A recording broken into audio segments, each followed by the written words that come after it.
Welcome to The Music Reel. I'm your host, Nicola Burton. Today I have Felicity Mandel with me from Queensland Ballet. Now, Queensland Ballet, it's an organisation that shares the love of dance in a variety of programs, whether it's performances, workshops, training programs, public talks, industry experiences, and online resources. Now, for us, during the lockdown, Queensland Ballet have been leading the way in innovation and creative output in terms of social media posts. It's been highly engaging and entertaining, watching the Studio Insights, the Isolate series, the Making Magic, and now in June, starting with 60 dances and 60 stories. So, Felicity, thank you so much for agreeing to talk to us today. We're really interested to hear how you guys are going in lockdown. My pleasure to be here, and thank you for having me. Oh, no, that's good. Look, for us, yes, we work in contemporary music, but it's not Christmas until we go to QPAC and we see the Nutcracker Ballet every year. So Queensland Ballet is an important cultural voice in the Brisbane entertainment and event calendar. So I guess the first question is, how did lockdown impact what you guys were doing?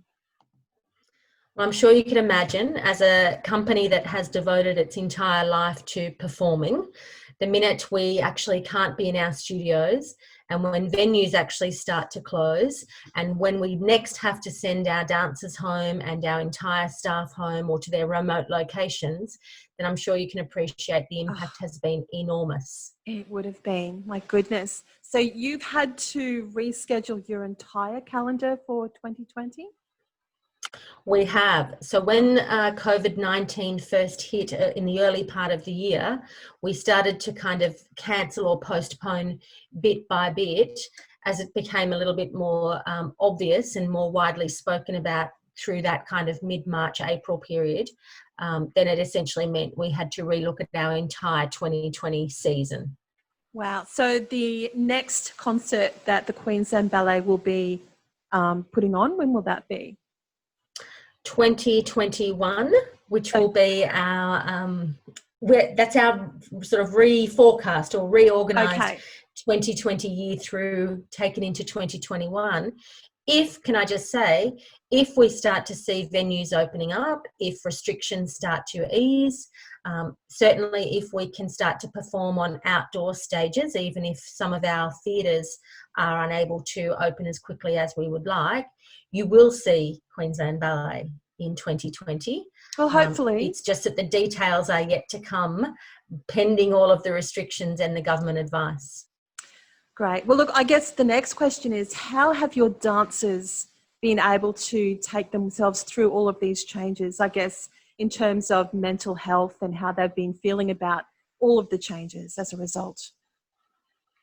Look, and that's a really good question. Most people look at dancers and think predominantly about their physical well-being, but we are all human. They are humans too. As wonderful and as elite, beautiful artists that they are, we do have to consider the mental aspects as well. The first thing we did was ensure that they had a bar and target. Daily class is a ritual for a dancer. And to not do that is, for many of us, would be taking away kind of the right to happiness for that day. So our experience in place team made sure all our dancers had target and a bar. We've maintained contact. There's been small coaching groups put together. Our artistic staff have been online. Our health team have been online. So it's been a very, very thorough and broad effort to make sure we are looking after, as I said, the physical and mental and emotional aspects of what it means to be working remotely. Absolutely. So your team have not had a lockdown or a shutdown at all. You've been working full on since this entire lockdown began to try and keep these... QB has not stopped. You have not QB has not stopped. Unfortunately, we have a big team. It's not enormous. It's not an oversized team, but we have a team that we're able to distribute the work around. But some of our teams have been busier than normal. Yep, a lot of people have been saying that. It's just that, there's been so much additional administration and logistic work. So as a result, I guess the next question is, how do you actually eventually then get together and rehearse as a team? Yeah, so fortunately, as of last week, the Queensland government have changed their directives around business activities. So on Wednesday, in 2 days' time, on the 10th of June, our dancers will resume in our studios in West End, which is a significant signal, I guess, that the arts are getting back into what they do best. So we will welcome our dancers in, our artistic team will be there, as I said, our health team will be there, and the myriad of support staff around them to enable them to start doing what they do best. It does mean, again, that there's a big effort around ensuring their well-being, and our workplace health and safety essentially kicks into overdrive to make sure their re-entry is the best it can be. Well, I think you've set the bar incredibly high for other arts organisations, just watching what you're doing online. Have your dancers enjoyed participating in all these different programs that you've been running online?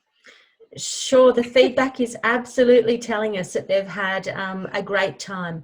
They've been able to think about things that they don't normally get to do in their working week. They've still been able to maintain that connection with the company, with Lee and the artistic team. They're still connected with their peers and their colleagues across the breadth of QB's operations.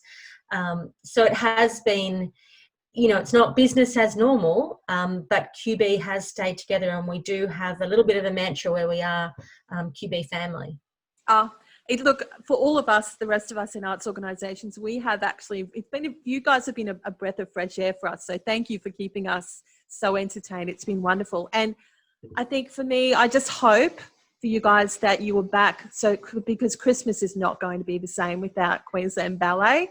We really hope that everything can improve and you guys can be back on track by December, because seriously, we can't do it without the Nutcracker. It's not going to happen. Oh, that's really lovely. And certainly, can I say, that was the intention, to build that kind of family experience that became a family tradition. Yes. That going to the Nutcracker was what you did in Brisbane at Christmas. So it's very heartwarming to hear that. So certainly that would be the cherry on top, shall we say, or the fairy on the Christmas tree. Well, we have everything crossed for you. Felicity, it's been wonderful to talk to you and hear your story and hear how, so many changes have made and how wonderful it's been that, you guys have worked so incredibly hard to keep this team together.